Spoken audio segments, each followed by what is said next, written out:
आइ एकटा सच्ची बात के जे छै से बताबै लए एलहुँ हन। सच्ची घटना पर का ई बात छै।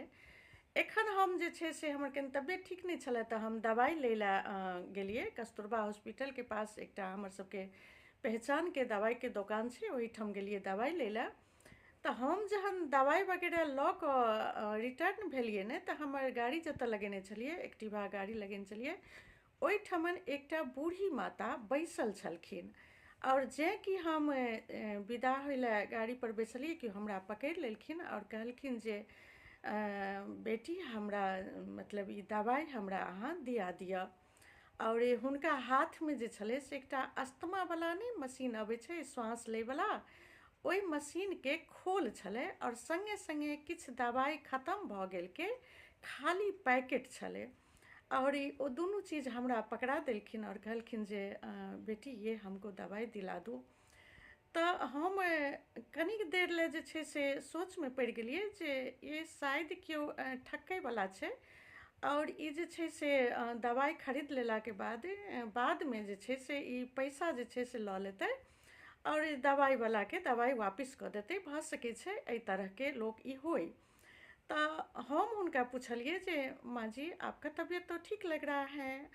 तो नहीं बेटी हमारा तबीयत तो ठीक है, लेकिन हमारे घर में बहू है, उनको अस्थमा है और उनको बहुत तबीयत खराब है। और वो कहल के जे हमारे के बेटा है जो मतलब दारू के नशे में उसको होश नहीं है, 2 दिन से घर में पैसा वगैरह कुछ नहीं है, तो मैं बाहर निकल आई हूँ और बहू के लिए दवाई लेने आई हूँ, पैसा नहीं है मेरे पास। तो ओकर जे छै से ई कहानी सुनि कऽ हमरा जेना लागल जे नहि ई बूढ़ी माता सचमे कहि रहल छथिन। और हम जहन दवाइ लै लए गेलियै तऽ पूरा दवाइके बिल जे छै से 800 के भेलै। ओहिठाम पासेमे बूढ़ी माता खड़ा छलै और हम दवाइ लेलियै। लेकिन ओ दोकानदार देखलकै जे हिनका दवाइ हम दिया रहल छियै तऽ ओ मुस्कुराए लगलै और ओहो जे छै से 200 रुपया कम लेलकै और 900 के बिल छलै तऽ 700 के दवाइ ओ हमरा देलकै। और जखन हम ओहि बूढ़ी माताके दवाइ दऽ देलियै ने, तखन ओ कहै छथिन कि जे हमरा घरमे छोट छोट बच्चा सब अछि और एक भिनसरसँ हम जे छै से बाहर निकलल छी, सो कुछ खाने को दिला दो हमको, कुछ पैसा दे दो जो हम खाने का कुछ ले लेंगे।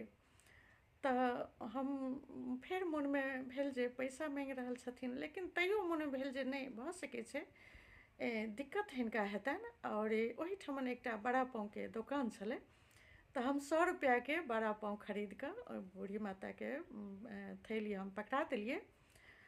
और 1 सेकेंडके लेल हमरा दिमागमे ई जरूर आबै छलए जे शायद केओ ई एक्टिंग तऽ नहि कऽ रहल छथिन। लेकिन जखन ओहि बूढ़ी माताके हम दवाइ देलियै, खाना देलियै और पुछलियै जे माता जी आपका घर किधर है, तो हमरा कहलकै जे ये औरंगा नदी के पार एक गांव है, वो गांव में मेरा घर है और मैं चलते चलते आ गई हूँ। बहू की तबीयत खराब था तो सोचा कि कोई मदद कर देगा। तो ई बात सुनि कऽ जे छै से ओ माताजीके आँखिमे पानि आबि गेलै और ओ हमरा माथा परमे हाथ राखि कऽ एतेक ने आशीर्वाद देलखिन ओ बूढ़ी माता। और वो चलते चलते अपना गाँव के तरफ जे छै से विदा भेलखिन। तऽ हम कहलिए जे माँ जी आप चल के जाएंगे।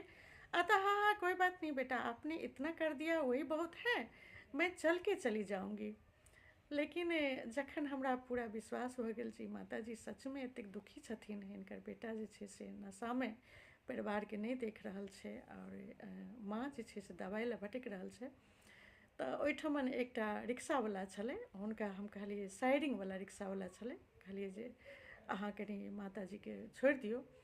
और 2-4 गो लोकके बैसा कऽ 20 रुपया लेलकै हमरासँ, लेकिन ओहि माताजीके लऽ कऽ गेलै। और ई सच्ची घटना छलै जे हमरा मतलब शुरू शुरूमे लोकके होइ छै जे केओ ठकैवला हेतै या केओ ओनाहिते कहि रहल छै कहानी बना कऽ, बादमे ओ पैसा लऽ लेतै दवाइ बेच कऽ, ई सब चीज दिमागमे आबि गेल छलै हन। लेकिन जखन ओहि बूढ़ी माताके हम हेल्प केलिए तऽ हमरा बुझा गेल जे नहि, ई बूढ़ी माताके सङ्गे सच्ची घटना छै।